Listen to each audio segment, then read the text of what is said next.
बड़ी खबर इस वक्त आ रही है कर्नाटक से, जहां पर येदुरप्पा ने बीएस येदुरप्पा ने अपना इस्तीफा राज्यपाल को सौंप दिया है। येदुरप्पा ने कहा कि राज्यपाल ने इस्तीफा स्वीकार भी कर लिया है। तो कर्नाटक की जो राजनीति है, जो सियासत है, वो एक बार फिर से अब करवट लेती हुई नजर आ रही है। ये तस्वीरें हम उस वक्त की आपको दिखा रहे हैं जब राज्यपाल से मिलने के लिए, थावरचंद गहलोत से मिलने के लिए पहुंचे बीएस येदुरप्पा, जिन्होंने मुख्यमंत्री पद से इस्तीफे का ऐलान कर दिया। आपको बता दें कि जिस वक्त अपने इस्तीफे का ऐलान बीएस येदुरप्पा कर रहे थे, उस वक्त थोड़ा सा भावुक भी नजर आए और ये कहा कि हमेशा ही अग्नि परीक्षा उन्होंने दी है। लेकिन आपको बता दें कि आज ही राज्य में, यानी कि कर्नाटक में बीजेपी ने सरकार बनाई थी। 2 साल आज पूरे इसे हो गए हैं और आज ही के दिन येदुरप्पा ने इस्तीफे का ऐलान कर दिया है। हम आपको सिलसिलेवार तरीके से ग्राफिक्स के जरिए ये भी दिखा रहे हैं कि आखिर अब किस पर टिकी हुई है निगाह, राज्य की कमान अब कौन संभालेगा। वो जो चेहरे हैं, वो संभावित चेहरे भी हम यहां पर आपको दिखा रहे हैं। सुरेश कुमार, सदानंद गौड़ा जो इस रेस में नजर आ रहे हैं, प्रहलाद जोशी, सीटी रवि, किस ओर करवट ले रही है, जरा समझने की कोशिश करते हैं कर्नाटक की सियासत को। हिमांशु तिवारी हमारे साथ जुड़ चुके हैं। हिमांशु, क्या देख रहे हैं अब आप, किस तरफ अब करवट ले रही है कर्नाटक की सियासत?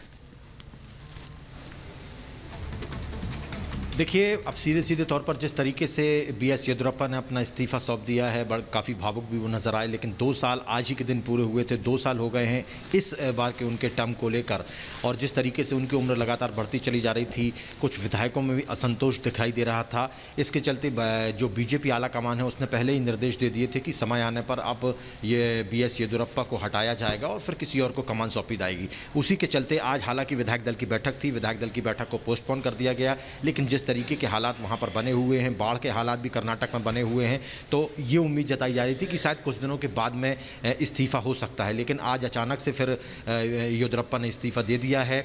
जो राजनीतिक गलियारे हैं उनमें हलचल तेज हो गई है।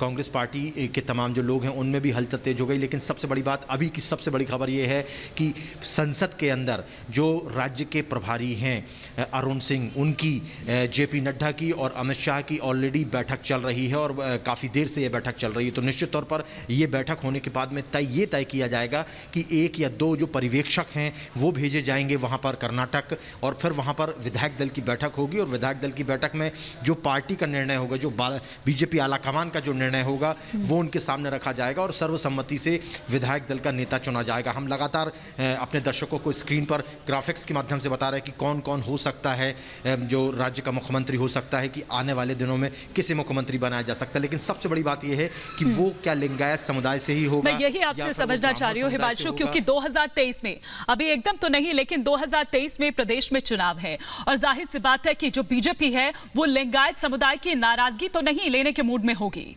क्योंकि ये उसको भारी पड़ सकती है। बिल्कुल बिल्कुल। देखिए, पार्टी जो है बीजेपी आला कमान और कांग्रेस पार्टी भी इसी फराक में थी कि यदि येदुरप्पा को हटाएंगे तो ये किसे बनाते हैं। यदि लिंगायत समुदाय से ही किसी को बना देते हैं तब तो बहुत ज़्यादा कुछ कांग्रेस पार्टी राज्य में विरोध कर नहीं पाएगी बीजेपी का। लेकिन यदि लिंगायत समुदाय के अलावा किसी और को बनाया जाता है तो निश्चित तौर पर जो लिंगायत समुदाय का एक बहुत बड़ा वोट बैंक है, वो कहीं ना कहीं कांग्रेस पार्टी झटकने के लिए पूरे प्रदेश भर में जो है प्रचार प्रसार कर सकती है और इसको मुद्दा बना सकती है। तो बीजेपी आला कमान को अब यह तय करना होगा कि वो कौन व्यक्ति हो सकता है जिसे कर्नाटक में मुख्यमंत्री बना जाए और लिंगायत समुदाय से भी हो। हालांकि लिंगायत समुदाय से हो और हिमांशु साथ ही साथ, क्योंकि जिस तरह का हम देखें मास लीडर येदुरप्पा है, शायद ही, चाहे आप कांग्रेस की खेमे की बात कर ले या खुद बीजेपी की भी बात कर ले, तो मेरे ख्याल से किसी के पास नहीं है। तो ऐसे में ना सिर्फ लिंगायत समुदाय बल्कि येदुरप्पा का भी समर्थन उतना ही होना बहुत जरूरी है।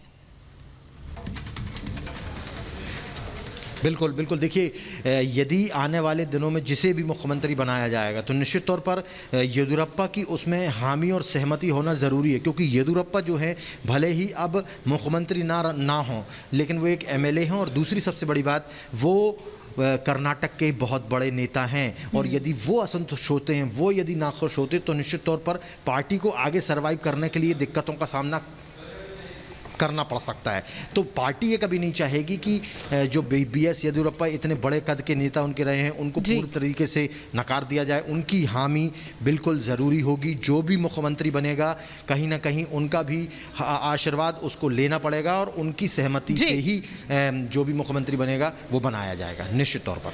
जी चलिए, फिलहाल शुक्रिया हिमांशु इस तमाम जानकारी के लिए आपका। हमारे सहयोगी इस बीच हमें विस्तार से यहाँ पर जानकारी दे रहे थे। लेकिन